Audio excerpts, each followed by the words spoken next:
Good morning, good morning, good morning, beautiful people. My phone don't want to stay right here. Good morning. Good morning, good morning. Good morning. Good morning.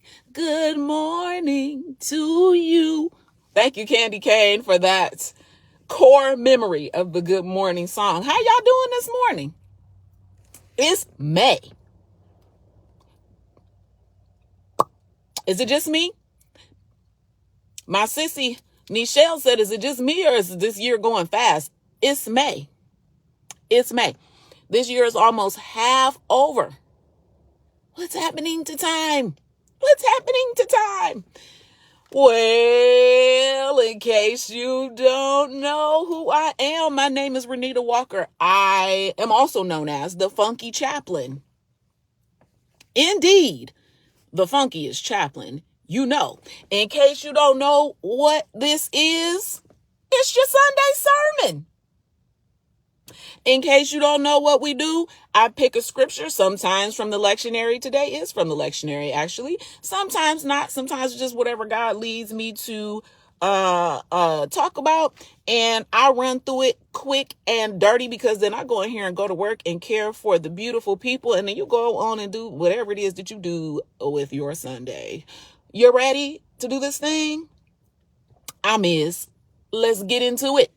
So today's sermon is titled Joy Comes in the Morning. This is one of my favorite psalms. It is a psalm of rejoicing. This says it's Psalm 30. This says a psalm of David, a song for the dedication of the temple. So this psalm right here is for some pomp and circumstance, honey, to dedicate the temple. So let's do it.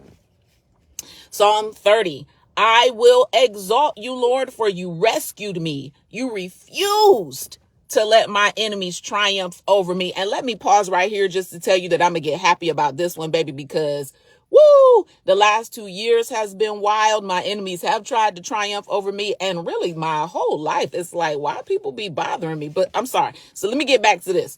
Yeah, I will exalt you, Lord, for you rescued me. You refuse to let my enemies triumph over me. Oh, Lord, my God, I cried to you for help and you restored my health. Some versions say, and you healed me. You brought me up from the grave, O Lord. You kept me from falling into the pit of death. Sing to the Lord, all you godly ones. Praise God's holy name. For God's anger lasts only a moment, but God's favor lasts a lifetime. Weeping may endure through the night, but joy comes with the morning. When I was prosperous, I said, nothing can stop me now. Your favor, O Lord, made me as secure as a mountain. Then you turned away from me and I was shattered. I cried out to you, O Lord, I begged for mercy, saying, what will you gain if I die? If I sink into the grave, can my dust praise you? Can it tell of your faithfulness? Hear me, O Lord, and have mercy on me. Help me, O Lord. You have turned my mourning into joyful dancing. You have taken away my clothes of mourning and clothed me with joy, that I might sing praises to you and not be silent. O Lord, my God, I give thanks to you forever. Let's run it down. I will exalt you, Lord, for you rescued me. You refuse to let my enemies triumph over me. Let me tell you something. As I had went before and almost got into the thing before it was time to get into the thing. Woo-wee. I don't know what it is. And maybe y'all have experienced this as well. But sometimes people just don't like you and come for you and want to destroy you. I don't know. I wrote a song that says sometimes they see your flare and they try to break you. Sometimes people see you. It's something about you, God's favor on you, God's hand on you. You glow. You don't look like what you've been through. And they see that. And instead of seeing God in that, instead of seeing like, oh, wow, they got something that I want to like, I would like to know what's going on here. The enemy, I don't know, gets a hold of them or something. My granny would say, don't let the devil use you. And they come for you. And you're like, what is going on here? I don't understand what's happening. But don't worry about it. Why? Because the Lord will not let your enemies triumph over you. And so I will say to that what my grandfather used to say all the time. One of his favorite scriptures: the end of a thing is better than the beginning thereof. So if you're going through this situation and it seems like the enemies are triumphing over you, just wait a minute, honey, because it ain't over. If it ain't better, it ain't the end. Let's keep it rolling. Oh Lord, my God, I cried to you for help and you healed me. I have conversations in the hospital all the time about the difference between healing and cure. Sometimes the body will be cured. Medicine is a wonderful thing. And science, man, there are so many advances in science and technology that sometimes whatever the thing, the disease, the illness is, will be cured. And then we need to also talk about healing. Okay, because healing is different than cure. There is no man-made thing that can heal the spirit. You ever had somebody betray you, abuse you, and your spirit is just broken? You've seen some broken spirited people out there. Ain't nothing no doctor can do for that. That is a place where only God can work the healing of the spirit. So if you are broken in spirit right now, something has happened to you and you've been trying to get over it, you've been working at it, and you're like, man, what is happening? I cannot get past this thing. Don't worry about it.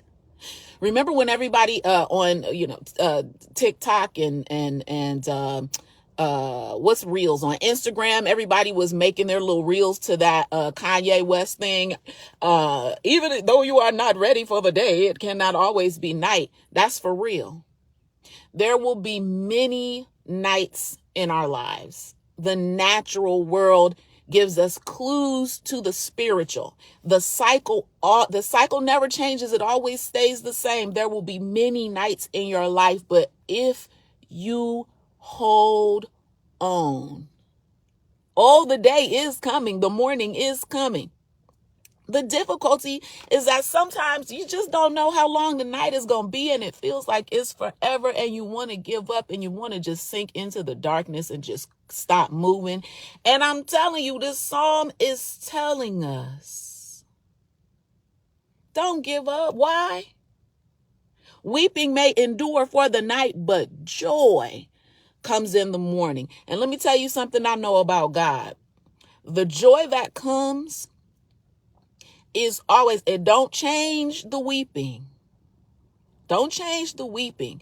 But when the joy comes, it is so bright and it so overshadows the thing that you've been through that it is healing. That when that morning comes and that dawn breaks and that sun comes up, it is healing. It is healing. And I promise you, yes, you're going to grieve some things. There will be some nights there'll be many nights in our lives. But if you hold on, joy is coming. And what happens when joy comes in the morning? Verse 11, you have turned my morning into joyful dancing. You ever see somebody in church shouting out their wig, out their shoes, out their coat? I'm telling you what, they done been through something. You understand what I'm saying? And God can turn that morning into joyful dancing.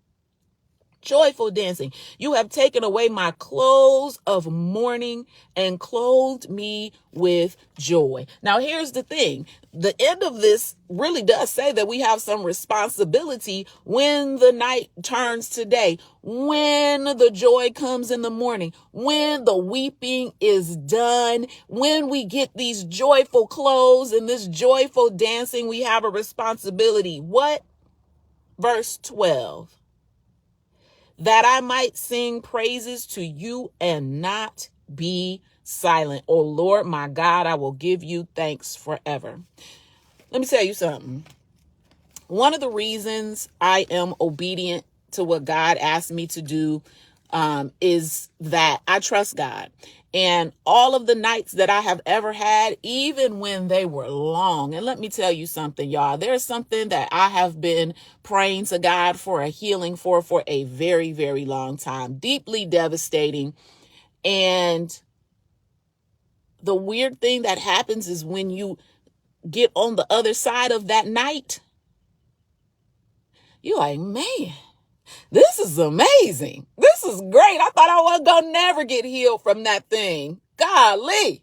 Golly, I thought it wasn't going to never end. I thought the night was going to be forever. And when you get there, you have a responsibility because someone else needs to know what God has done for you. Why? Probably because they in the middle of their own nighttime and they need to see somebody who's walked through it and who has a testimony.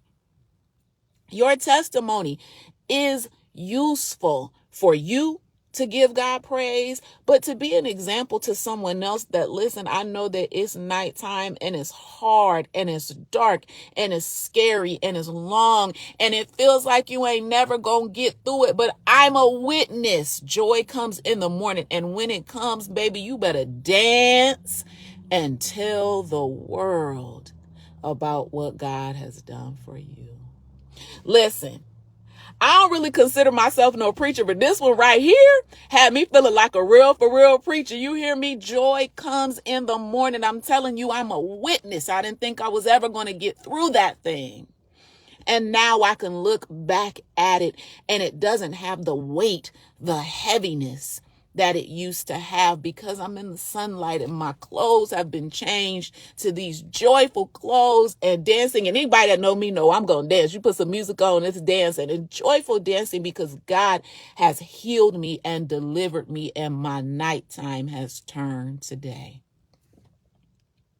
Well, that's your Sunday sermon.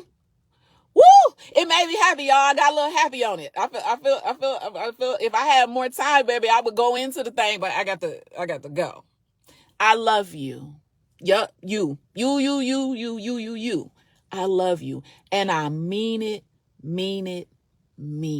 If you're going through your nighttime right now and your joy has not quite turned to morning, let me know how I can support you. I'm happy to do it. I love you. Y'all have a mighty fine day, all right?